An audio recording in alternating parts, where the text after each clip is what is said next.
Bonjour tout le monde, je m'appelle Jamila Rekika, chercheur et chargée de projet à la Fondation pour l'amélioration génétique de la laitue et des légumes-feuilles. Pour ce colloque, ma présentation est intitulée La sélection génétique, une voie d'adaptation de la laitue au changement climatique.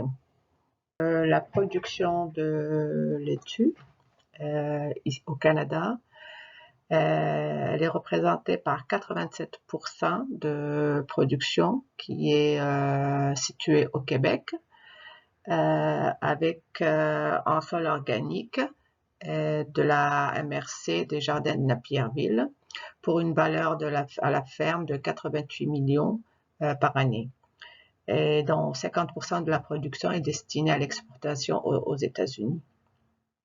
Pour voir le comparatif entre 2007 et 2021, les superficies ont augmenté, c'est ce qui représente quand même 87% de la production canadienne.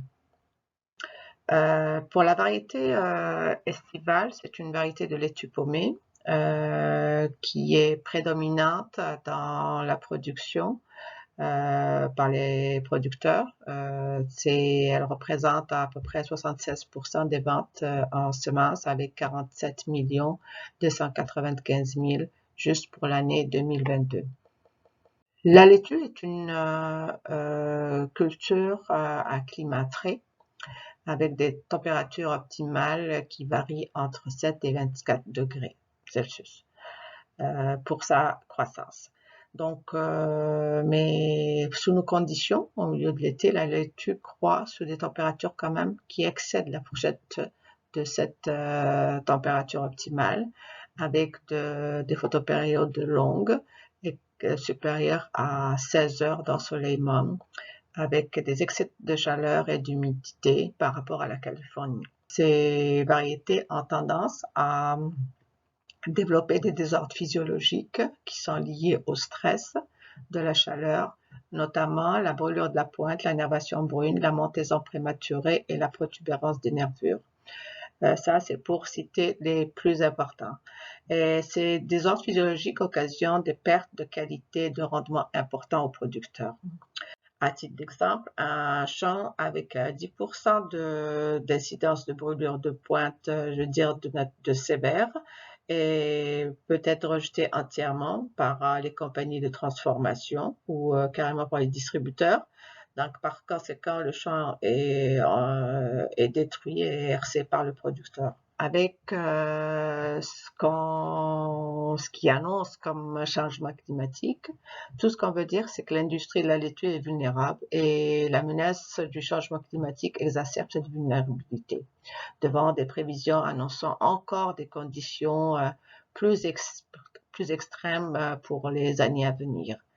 Ceci dit, la baisse de qualité et de rendement associée aux désordres physiologiques durant les pics de chaleur de l'été, aux maladies aussi, aux ravageurs, compromettent l'accès au marché frais et celui en plein essor de la transformation, du moins pour la laitue romaine, qui est préemballée, prête à servir, et le cœur de romaine, et également pour la laitue paumée, qui est vendue en vrac ou sans le cœur, ou on va dire la tige.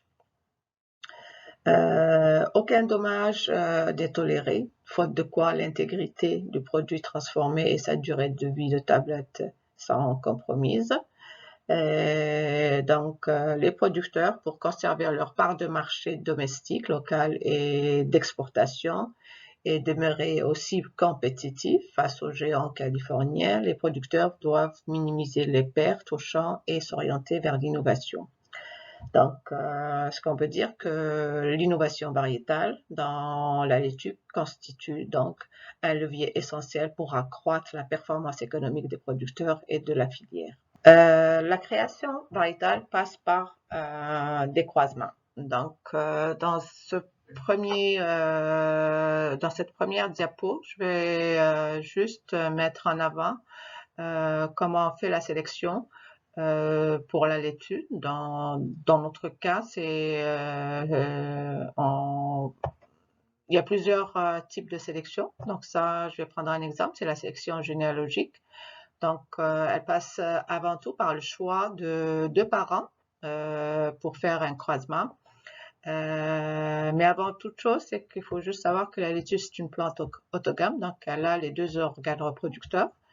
Donc, pendant la floraison, les croisements se font entre les 2 parents, sont effectués en fonction des caractères agronomiques recherchés, c'est-à-dire on recherche des caractères de l'un versus l'autre et pour qu'ils puissent être intégrés dans la progéniture. Donc, on prend le parent 1, croisé avec le parent 2, on a l'hybride F1. La F1, généralement, elle est homogène, c'est-à-dire phénotypiquement. Et c'est à partir de la F2 que la variabilité éclate, c'est ce qu'on appelle l'éclatement de la variabilité. C'est à ce niveau-là qu'on commence à faire la sélection des individus, les meilleurs individus avec les meilleures combinaisons recherchées. Et une fois les individus sont sélectionnés, on fait des autofécondations.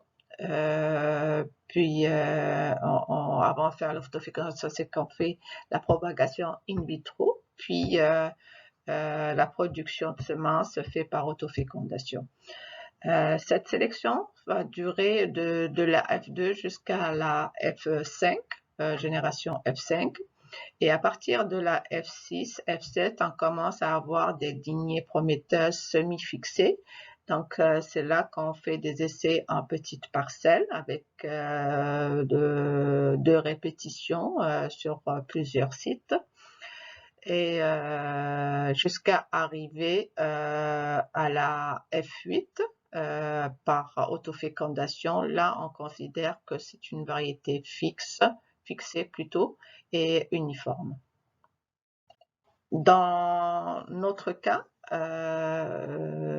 la F8, comme on a dit, F6, F7, c'est des lignées prometteuses. C'est là qu'on fait des essais de petits essais en petites parcelles avec 2 répétitions ou 3 et sur plusieurs sites. Et c'est là qu'on commence à faire un screening, c'est-à-dire un tri des lignées ou des lignées sœurs.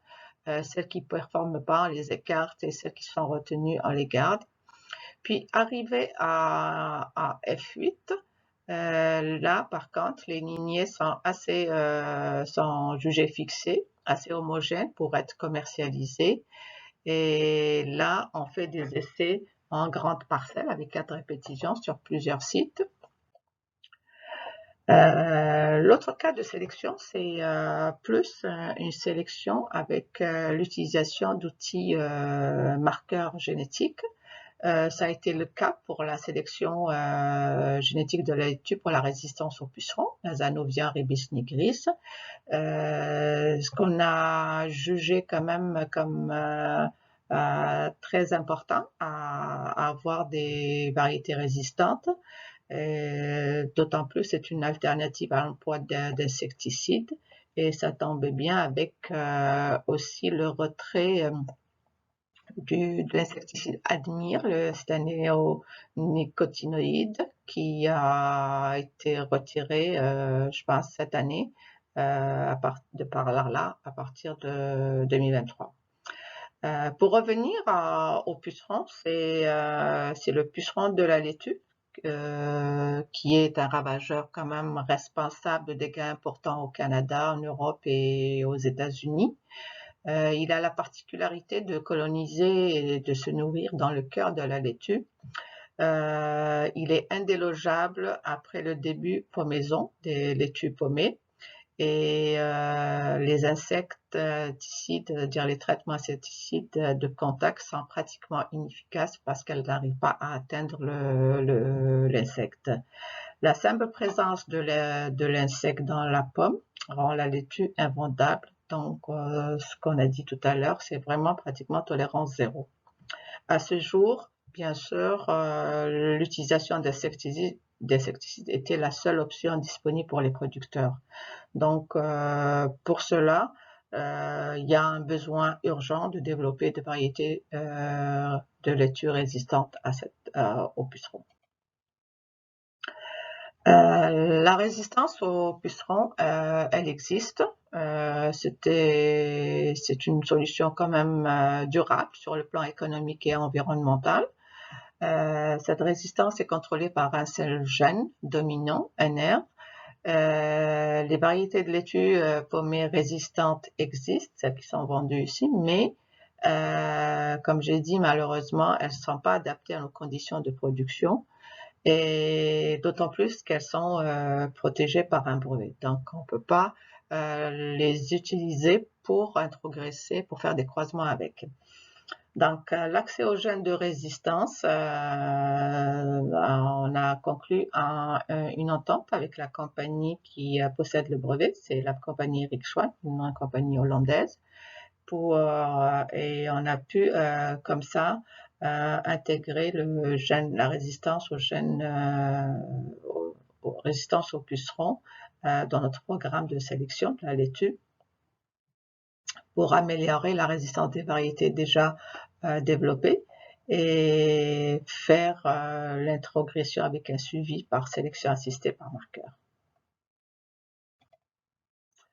L'introgression du gène de résistance se fait par rétrocroisement, c'est-à-dire ce qu'on appelle les backcross. Donc, dans un premier temps, on a la lignée donneuse ici, qui a le gène de résistance, avec notre lignée qu'on veut améliorer ou qui a de bonnes performances agronomiques, mais ce qui lui manque, c'est juste le gène de résistance. C'est ce qu'on appelle la lignée receveuse. Le croisement se fait comme un croisement normal. Puis, on a la génération F1 qui est homogène, mais qui comporte 50% de fonds génétiques des deux parents. Puis, à la premier rétrocroisement se fait avec cette génération, avec la lignée receveuse, c'est ce qu'on appelle le backcross, c'est un croisement de retour. Avec les marqueurs moléculaires, ça prend uniquement 3 rétrocroisements pour recouvrir le fond génétique de la lignée receveuse, avec uniquement aussi le gène de résistance. Cette technique repose sur l'utilisation de séquences d'ADN qui sont connues, appelées marqueurs, pour suivre la transmission du gène d'intérêt d'une génération à l'autre. Donc, la procédure, elle est simple pour le suivi du marqueur. Donc, ça se fait en prélevant des échantillons de feuilles, carrément au niveau soit des cotylédons, soit des feuilles âgées de, je pense, de 10 jours. Donc, on fait l'extraction d'ADN. Puis après, on fait une amplification par PCR avec l'utilisation d'un morse spécifique au gène transféré. Et sur un gel d'électrophorèse, on fait la visualisation et on peut faire le tri des individus qui possèdent le gène et celles qui ne possèdent pas, c'est-à-dire des positifs, ça veut dire que ce sont les individus qui ont le gène de résistance, et les puits noirs, non fluorescents, ce sont des individus négatifs, c'est-à-dire ne possèdent pas le gène. Après ça, une fois que les individus sont identifiés, il suffit de faire 2 à 3 autofécondations de ces plants avec identification bien sûr au préalable des homozygotes, c'est-à-dire que le gène est homozygote RR dominant. Donc là, on obtient la lignée pure. Et là, on peut procéder à la production de semences en Californie comme variété résistante, bien sûr, avec un préalable qui est toujours valide. C'est l'enregistrement de cette nouvelle variété auprès du Bureau de la protection des obtentions végétales, l'Agence canadienne d'inspection des aliments. Actuellement, la Fondation Laitue attend la sortie prochaine de la nouvelle variété résistante aux pucerons de la laitue, elle est prénommée Besma, qui va être bientôt peut-être présente sur le marché à partir de l'année 2024. Je vous remercie pour votre attention.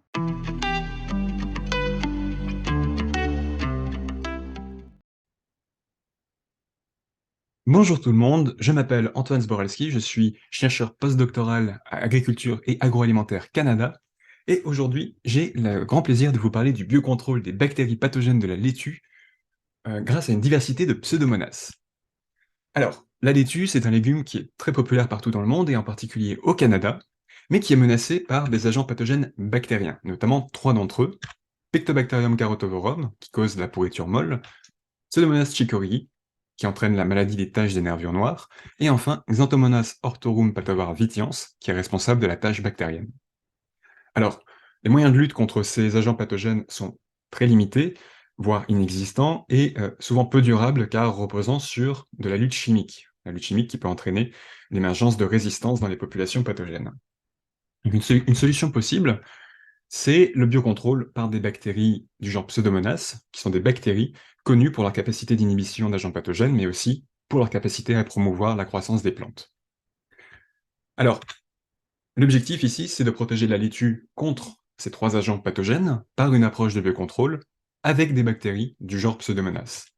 Et pour atteindre cet objectif, nous sommes allés dans plusieurs fermes du sud du Québec, en particulier de la région de la Montérégie, et nous avons isolé 1200 souches de Pseudomonas de sol agricole grâce à un milieu sélectif. Puis ces 1200 souches, nous les avons criblées, nous avons évalué leur capacité d'inhibition in vitro contre les trois agents pathogènes bactériens. Et nous avons identifié 35 souches qui étaient capables d'inhiber au moins l'un des trois agents pathogènes. Donc vous avez ici la liste des 35 souches et leur capacité d'inhibition contre Pectobacterium carotovorum, Pseudomonas chicorii ou Xanthomonas orthorum vitians. En vert, les souches qui inhibent le mieux, en rouge, celles qui inhibent le moins bien. Et donc vous pouvez observer ici que certaines souches sont capables d'inhiber les trois agents pathogènes, alors que d'autres vont inhiber seulement un ou deux agents pathogènes de la laitue. Donc une fois qu'on a identifié ces 35 souches, on a voulu aller plus loin, on a séquencé leur génome, et vous avez ici l'arbre phylogénétique qui est issu des 35 génomes, et on peut remarquer, grâce à cet arbre, que les 35 souches appartiennent à 15 espèces décrites, qui sont listées ici, mais également à 12 espèces, 12 autres espèces, qui restent à décrire. Donc presque la moitié des espèces qui n'ont pas été décrites, ce qui représente quand même 27 espèces au total pour seulement 35 souches, donc une grande diversité. Et on est allé plus loin avec les génomes, on a essayé de voir si ces génomes contenaient des gènes d'intérêt connus en biocontrôle, notamment des gènes liés à la production d'antibiotiques, de lipopeptides, de sidérophores, etc. Vous avez ici les 35 souches et vous avez cet atlas, une sorte d'atlas cartographie de la présence ou de l'absence de ces gènes dans les différents génomes. Et on a essayé de regarder si ces gènes, la présence de certains gènes, était corrélée ou non à l'inhibition, capacité d'inhibition des bactéries pathogènes. Et on en a trouvé notamment trois: la piochéline, qui est un sidérophore, dont la présence des gènes de biosynthèse est corrélée directement et positivement à la capacité à inhiber les trois agents pathogènes. Également, le cyanure d'hydrogène, les gènes reliés au cyanure d'hydrogène et la production de télocine, qui eux sont corrélés, dont la présence est corrélée à l'inhibition de Pectobacterium seulement. Donc, en conclusion, on a identifié et séquencé des souches de Pseudomonas qui sont prometteuses pour le biocontrôle des trois agents pathogènes bactériens de la laitue. Ces différentes souches appartiennent à des espèces qui sont très variées et dont une bonne partie reste encore à décrire. Et on a pu, grâce au séquençage, relever la présence, identifier de nombreux gènes connus pour leur rôle dans le biocontrôle, leur rôle dans la biosynthèse de composés de biocontrôle. Et on a montré que la présence de certains de ces gènes était directement corrélée à la capacité des souches à inhiber les agents pathogènes. Donc ces résultats prometteurs ont été publiés dans Frontiers in Microbiology très récemment, et je vous invite à aller voir la publication si vous voulez plus de détails.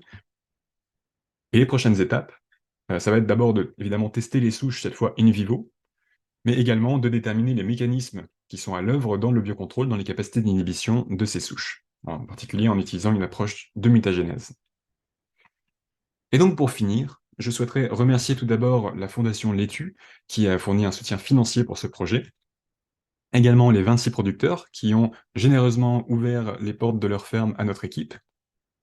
Je souhaite bien sûr remercier l'ensemble collaborateurs, de nos collègues, de mes collègues qui ont participé à ce projet, et très activement, notamment Mélanie et Marie, Adrien, Daphné et mon superviseur Martin. Et enfin, je vous remercie vous, pour votre attention et votre engagement pour la recherche en agriculture. Et ça me fera très plaisir de répondre à vos questions.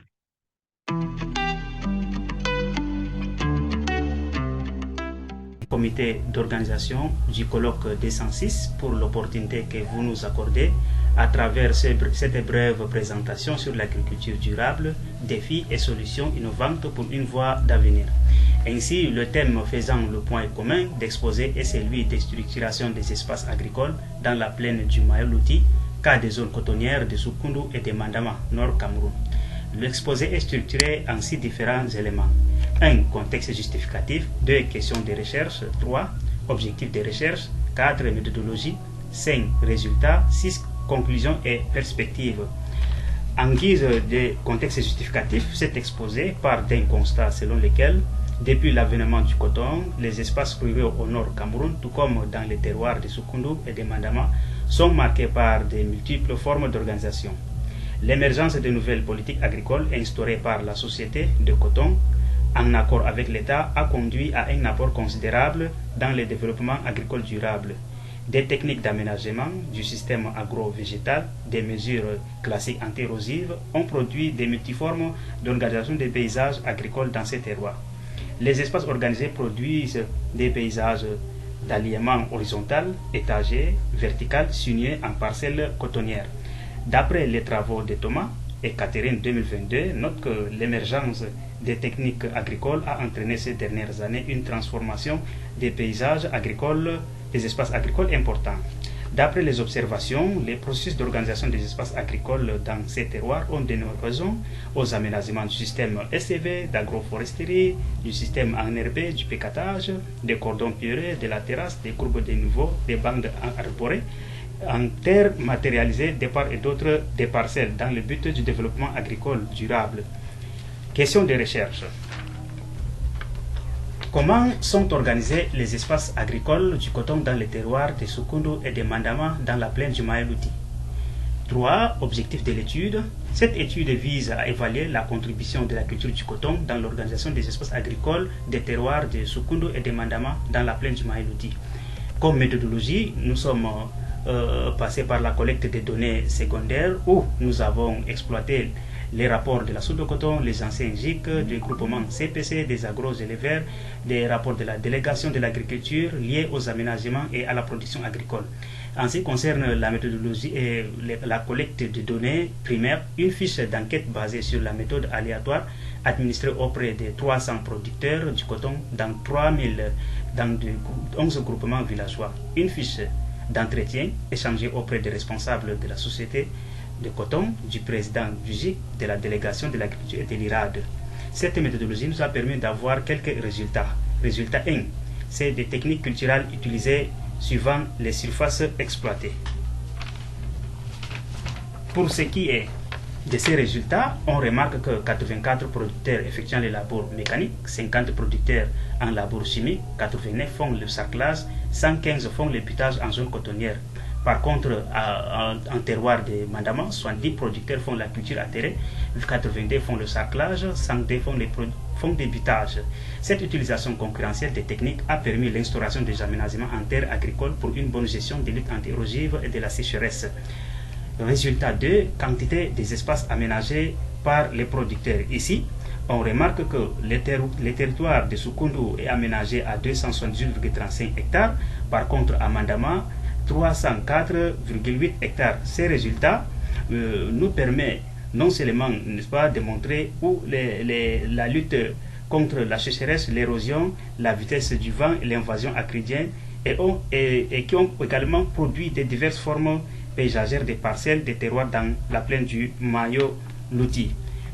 Le dernier résultat nous présente l'évolution des productions vivrières en fonction des surfaces en zone cotonnière de Mandama. Ces résultats montrent l'évolution croissante en termes de production et de superficie cultivée en zone cotonnière de Soukoundou et de Mandama de 2011 à 2021. On remarque une courbe tangente de 2011 à 2017 où la surface augmente de 889 à 1787 hectares pour une variation respective de 3556 à 7126 tonnes de production vivrière en 2021. En conclusion et perspective, les espaces agricoles du Kotong, de Sukundo et de Mandama dans la plaine du Maïlouti sont organisés, mais sont disproportionnellement moins de 1000 hectares, très petits par rapport aux espaces évalués. De ces faits, l'État doit accompagner les producteurs du coton pour accentuer les aménagements agroforestiers afin que le développement agricole soit durable et pérennisé. Merci pour votre aimable attention.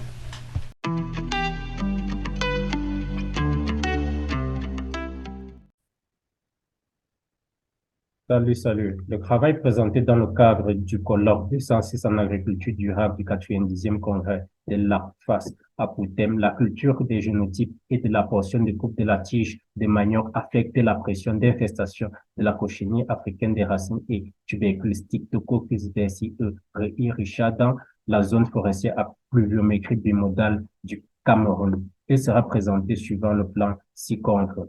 En guise d'introduction, la cochenille est une contrainte sérieuse à la production de manioc en Afrique centrale. C'est l'un des ravageurs les plus importants de manioc dans les écosystèmes forestiers semi-humides locaux, causant jusqu'à 31 millions de tonnes de pertes par an. Cette cochenille de la famille des Cytococcidae est connue comme étant endémique à l'Afrique. Au Cameroun, il est responsable de pertes en racines allant de 27 à 100% en champ si aucune mesure de lutte efficace n'est prise. De plus, le transport et la dispersion de ces ravageurs en champ est assuré par des fourmis à Noplolepis tenala. Ces deux espèces symbiotiques ont un mode de vie essentiellement endogène, ce qui rend le contrôle de leur population particulièrement délicat. Les stratégies de contrôle de ces ravageurs en champ sont l'emploi des insecticides chimiques qui sont onéreux et dégradant l'environnement. Selon l'OMS, plus de 25 millions de producteurs sont empoisonnés chaque année, dont 10 à 20 000 meurent d'un empoisonnement aux pesticides. Dans le souci d'intensifier les pratiques d'une agriculture durable en alternative à la lutte chimique, la lutte intégrée s'impose ici avec l'utilisation des techniques culturales et la lutte variétale par l'emploi des variétés performantes. Par conséquent, pour améliorer la production de manioc dans la zone forestière, il est urgent de déterminer les pratiques culturelles appropriées réduisant la pression d'infestation de la cochenille. D'où l'objectif général de ce travail est de tester les effets simples et combinés de la portion de coupe de la tige et de la variété de manioc sur les niveaux d'infestation par les cochenilles. Pour ce faire, l'étude a été réalisée dans une jachère à 3 ans d'âge, naturellement infestée par la cochenille dans la localité d'Akonolinga appartenant à la zone agroécologique 5, dite zone à pluviométrie bimodale du Cameroun. Le dispositif expérimental utilisé est un split plot à 4 répétitions avec en parcelle principale 4 variétés, dont 2 améliorées, la variété Excel et la variété 960023, et 2 variétés locales, la variété Mibutu et la variété Douma. En parcelle secondaire, les portions de coupe de ces variétés, les portions sectionnées à la base, au milieu et au sommet ont été utilisées. Le nombre de cochenilles, tout comme le rendement, ont été évalués. Comme résultat, le nombre de cochenilles a été élevé sur les portions sectionnées à la base de la tige de la variété améliorée Excel, avec environ 118, 158 et 126 cochenilles. Ceci accroît 6 et 9 mois après plantation. Le rendement de la variété locale Douma était plus élevé, 20,11 à 20 tonnes par hectare dans les parcelles plantées avec les boutures sectionnées à la base, ceci à 12 mois après plantation. L'analyse en composantes principales montre que la variété Excel est caractérisée par un nombre de cochenilles et un rendement faible. Et les variétés locales Douma et Mibutu présentent une bonne croissance et un bon rendement et sont également susceptibles à la cochenille. Par contre, la variété améliorée 960023 est peu sensible à l'infestation par la cochenille avec un rendement moyen. En conclusion, nous pouvons dire que les variétés locales Douma et Mibutu peuvent être les variétés les mieux appropriées dans la lutte contre ces ravageurs et les portions Des boutures sectionnées à la base et au milieu sont à encourager à cause de leur vigueur des plants au démarrage. Sur ce, je vous remercie.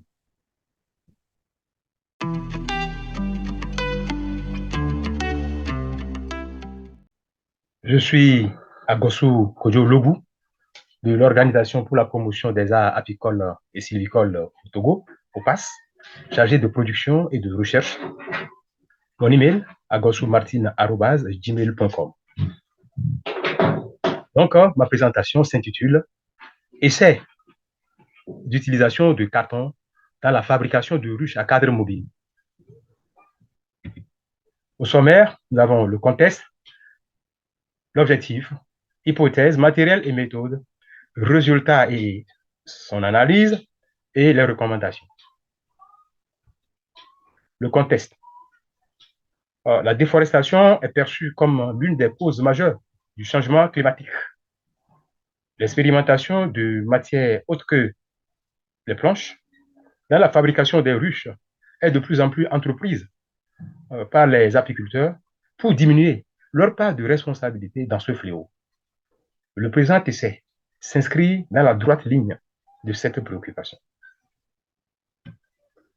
L'objectif donc de la recherche est de pouvoir fabriquer une ruche solide, imperméable à l'eau et résistant aux mandibules des abeilles. Hypothèse, c'est que la cire étant solide et imperméable à température ambiante, elle peut rendre le carton résistant et imperméable à l'eau. Matériel et méthode. Le matériel se divise en deux, le matériel et les matériaux, que voici, du carton, de la cire d'abeille, un bain-marie qui est fait de 2 bacs métalliques, séparés donc en lieu et place de l'eau par du sable, et un foyer, vous voyez, le foyer sur lequel est posé le bain-marie. La méthode, c'est une méthode à 3 temps. Premièrement, fondre la cire, l'incorporer ensuite au carton et laisser l'ensemble sécher. Ceci fait, en tout cas, nous avons ici la cire qui est fondue, comme vous le voyez. Le carton est en train d'être trempé. Lorsque le carton sera totalement détrempé, on va le laisser au repos. Voilà, commencent donc les résultats. Premier résultat, le résultat physique de la production. Le carton a absorbé 500 grammes de cire pour devenir dur, très dur. C'est notre ruche. La voici. Ici, chargé donc de cadres de corps. Ici, chargé aussi bien de cadres de corps que de hausse, donc prêt à être posé. Ici, elle est posée. Et là, nous allons voir l'efficacité de ce piège. Voilà, à peine posé que un essaim est là. Voilà, c'est spectaculaire. Maintenant, en termes de productivité, de fonctionnement, voilà, la ruche que nous avons faite a pu produire 300 grammes de cire et 3 kg de miel. Alors, cette quantité-là sont proportionnelles à la taille des cadres de son corps. Voilà le miel et le néré, le miel de néré à gauche, le jaune clair, le miel de karité à droite, en bas de la cire récoltée. Analyse. Nous venons de démontrer qu'on peut fabriquer des ruches à l'aide d'objets de récupération et avec en plus de la cire. Comme conséquence, la sollicitation des arbres à fournir des planches va diminuer chez l'apiculteur. Les arbres joueront plus efficacement leur partition dans la régulation et la stabilité du climat. Au plan social et culturel, une autre perspective de l'abeille à miel apparaît, sa courtoisie et sa contribution à la promotion facile d'une activité génératrice de revenus, l'apiculture. L'abeille s'attirerait donc plus de tolérance et d'attention. En recommandation, nous dirons que ce succès aurait pu être plus efficace si on l'intègre au système de fabrication existant. Donc, cette recherche mérite d'être approfondie. Les remerciements vont à ACFAS, à l'Institut EDS, Environnement, Développement et Société de l'Université de Laval, à Madame Claire Depardieu, attachée de recherche à l'Université de Laval et Ressources naturelles Canada, et son équipe, le comité 206 de ce colloque. Merci.